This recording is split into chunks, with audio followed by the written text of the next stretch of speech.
Hi everyone, Keith Hockton, International Living's Malaysia Correspondent, speaking to you from Malaysia. I know, how exciting is that? I'm actually back. I've been back a week now and I'm very happy and very excited to be here. This is my very happy and very excited face, I have to tell you.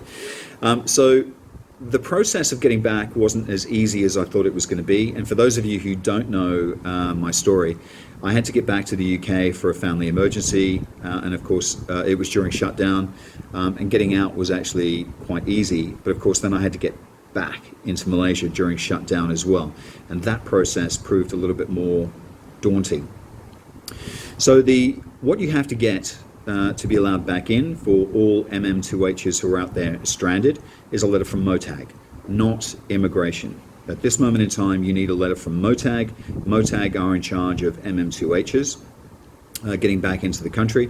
And once you've got that approval from MOTAG, you need to have a COVID test done within 3 days of traveling.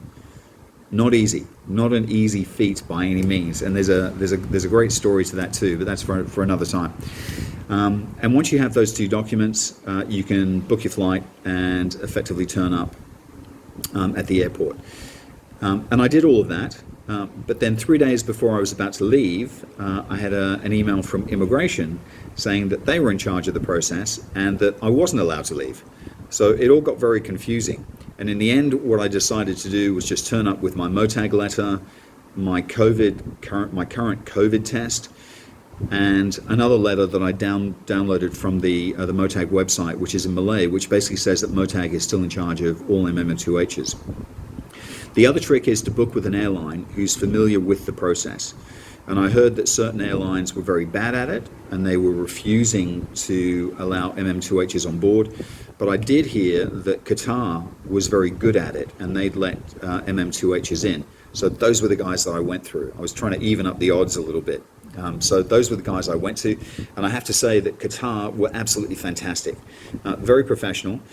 But to my horror, when I got to the airport, they said part of the process was they then had to send all my documentation, email it there and then, off to Immigration KL, and KL had to give me approval to get on the flight. And I just didn't think that was ever going to happen because it was a Saturday. And it's like, we know. So, but 2 hours later, I actually got approval. Immigration KL sent an email back to Qatar saying, yeah, he's fine to go and he's okay to board. And suddenly I was winging my way back to here. The process when you arrive in KL International Airport is very well organized. These guys know what they're doing and they do an incredible job under really harsh physical conditions as well, I must say. All the staff there are wearing full protective COVID gear, and it's hot and it's uncomfortable, and the staff were fantastic. So, and they just made the whole experience of arriving, after a long flight as pleasant as they could. So guys, all of you who are working at KL International Airport and getting guys like us through, thank you very much for your efforts. You really do an amazing job.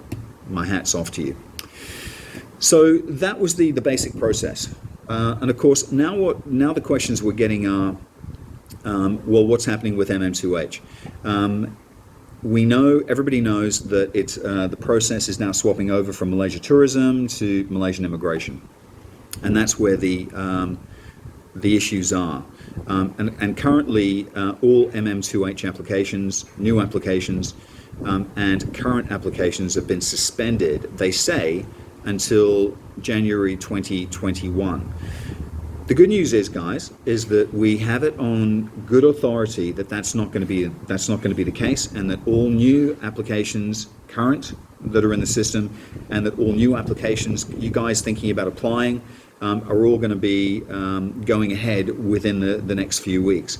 And one of the positives to come out of all of that is that parliamentarians, it's being discussed in Parliament now, is that parliamentarians are coming out by the droves supporting MM2H in the process and supporting the applications that are in the system at the moment and fully supportive of new applications going forward. So that's all really relieving and good news to hear. So I'll keep you guys updated as that information starts to come through. And TG, my agent, who I have to say was instrumental in getting me back into Malaysia, will keep you posted. And just while we're on that subject, TG and team at Orthodomus, thank you very much for everything you did. You guys really, I honestly believe that had I not known you and had you not been part of my whole process, I wouldn't be back in Malaysia now. So thank you very much for everything you guys did. I can't thank you enough, and it is amazing to be back in Malaysia. So what does that mean for Malaysia internationally? When's Malaysia going to be opening up to international tourists? Well, at the moment they're saying August the 31st, so that's as much as we know, and we assume that at this moment in time that's still going to be going ahead because Malaysia really has worked the COVID process incredibly well. There's been no new cases in Penang for over a month, I think 6 weeks now, which and in Malaysia the rates were, I think the death rates were very small anyway. I think all the way through the process, I think there were just over 200 people that died. Fact check me on that. I think that was something I read yesterday, but I know it's been very small. And certainly from a per capita point of view, it's been very, very small. What that tells me is that the Malaysians got this right from the start. The whole shutdown process that the world went through, Malaysia nailed that from the word go. So well done, guys, for doing that as well as you did. And I think when you see the news daily, and even today, I was looking at the US numbers that were coming out, which is just horrendous. The UK numbers, which are starting to spike again. I saw that Spain over the weekend, 1.7 million people had just gone into lockdown again. It means that something very wrong is going on with the processes there, and something very right is happening with the process here. So that's all very good news. So guys, don't despair. I will keep you updated on a weekly basis with regards to what's happening with MM2H. My bracelet, I don't know whether I told you guys, I can't remember. I'm called we with the pink bracelet are called PUSs, P-U-S, PUS. And it means, isn't it horrible? You call the PUS, but it actually means person under supervision. So persons under supervision, and until I get that cut off, which will be next Sunday, that's effectively what I'm going to be. But I'll keep you enlightened with regards to that process. It's great to be chatting to you again from Malaysia. Please email me if you have any questions, and I'll look forward to answering your emails and chatting to you again next week. Guys, have a great week. Don't despair. Stay safe. Wear masks.